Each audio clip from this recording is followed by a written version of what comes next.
It's a killing that many say has come to symbolise just what's gone wrong with Syria's revolution. A 14-year-old boy was accused of blasphemy, then beaten and shot dead in the street in the city of Aleppo.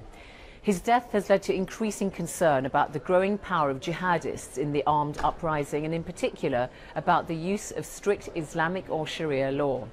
Our correspondent Paul Wood and cameraman Fred Scott sent this report from Aleppo. It features rare access to a Sharia court by a team from BBC Arabic, and we warn you it does contain distressing images. This is where 14-year-old Mohammad Qataa lost his life. His brothers can hardly bear to work at the family coffee stand any longer. Mohammed had been asked for a free cup. Not even if the Prophet himself returns, he'd said, laughing. That remark was a death sentence. At the family's cramped apartment, close to Aleppo's front line, they tell us more about a killing that symbolises what's gone wrong with Syria's revolution. They describe how armed men overheard Mohammed. His mother saw everything. There were 3 of them.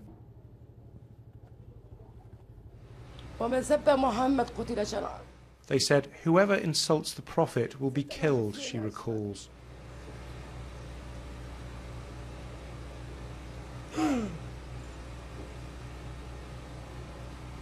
She goes on, "I heard the first shot. I'd run out barefoot. I fell to the ground. They shot him again and kicked him. I looked at them and said, 'Why are you killing him? He's just a child.'" "I looked right at the killer," says Mohammed's father. "He looked at me." The men haven't been caught. Aleppo's religious authorities say their actions were un-Islamic, criminal. We're approaching the spot where Mohammad Qataa was murdered. As you can see, it's quite busy, and by all accounts, there was quite a crowd when he was shot and killed, but everybody felt too terrified to intervene. In fact, he was shot right in the middle of the street over here. Lots of witnesses. The men who did it showed no fear of being caught.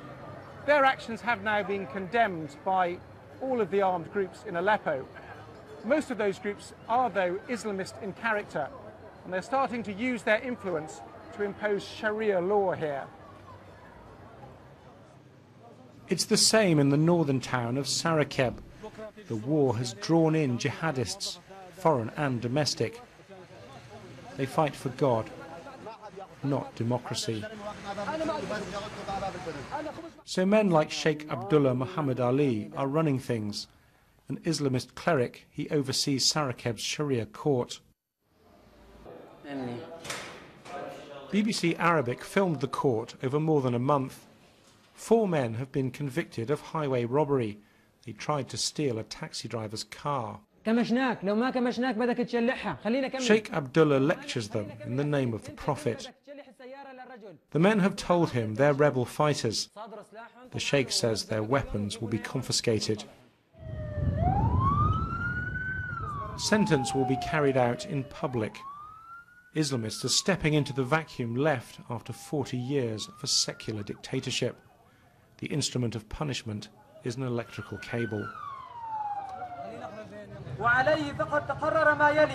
It's 50 lashes for the leader of the gang, 40 for each of his men, says the Sheikh.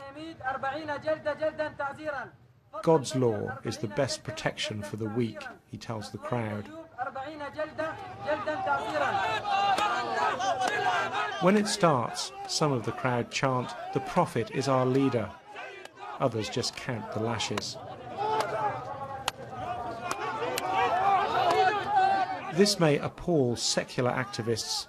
The uprising's rural, conservative, religious supporters like it.